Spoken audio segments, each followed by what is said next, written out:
Kasi kita, gagawa tayo ng yung parang heater para sa ating mga sisiu.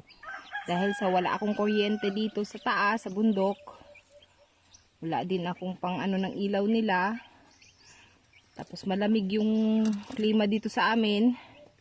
So mag-i-improvise ako. Itong lata na to bubutasan ko. May butas na siya, may ilang butas na. So dadagdagan ko na lang. Ayan.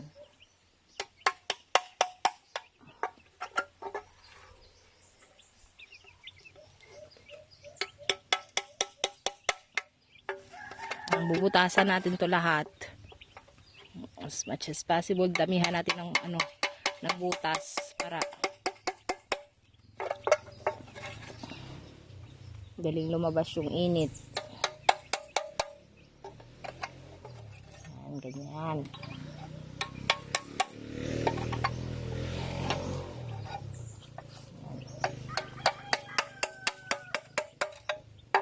Ayan.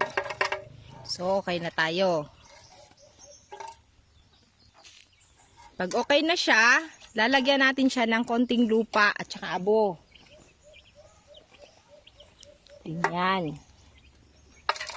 Lalagyan natin siya ng konting abo at saka lupa. Para hindi iinit yung pinakailalim dito sa ilalim. Ayan.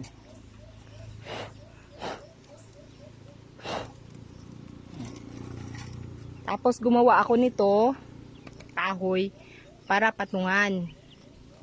Para hindi mainit. Pwede ko siyang hawakan.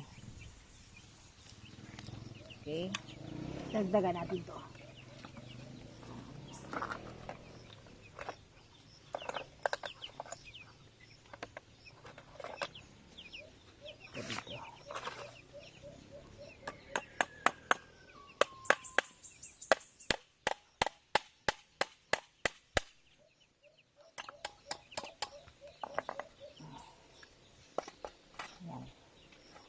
Para hindi mahulog.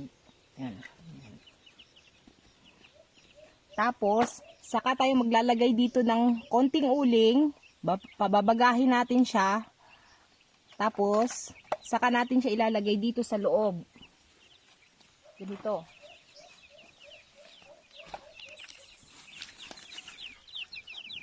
Excuse me, tweet. Dahil sa wala akong dito ko siya ilalagay sa loob ng box na ito. Ganyan. Paggabi. Para yung kanyang bagay, yung init niya dito lalabas. Tsaka dito. So, itong dito, bale parang mainit na siya. Then, lalagyan ko ng isa pang karton. Isa pang karton dito sa side. So, bale magkaharap sila. Ganyan. Magkaharap yung dalawang karton. Yan. Nandito yung ating uling. Yung ulingan natin, yung papainit. Tapos yung isa nandito. Kasi, yung ating mga sisiu, dito sila pupunta or dito sila sa gitna natutulog. Kasi yung init, dito lang pabalik-balik ganyan. Huwag masyadong damihan yung uling at nang hindi naman maluto yung ating sisiu. Konti-konti lang. Every 2 hours, lalagyan mo siya ng uling pa konti-konti kasi every 2 hours naman siya bago nagme-melt. Natutunaw yung carbon, yung uling. So okay na rin pang improvise gamit dito sa bundok dahil wala kaming kuryente. So ganyan lang nagsusurvive yung aking mga sisiu. Kwitit! Yan ang aking mga sisiu. Thank you for watching.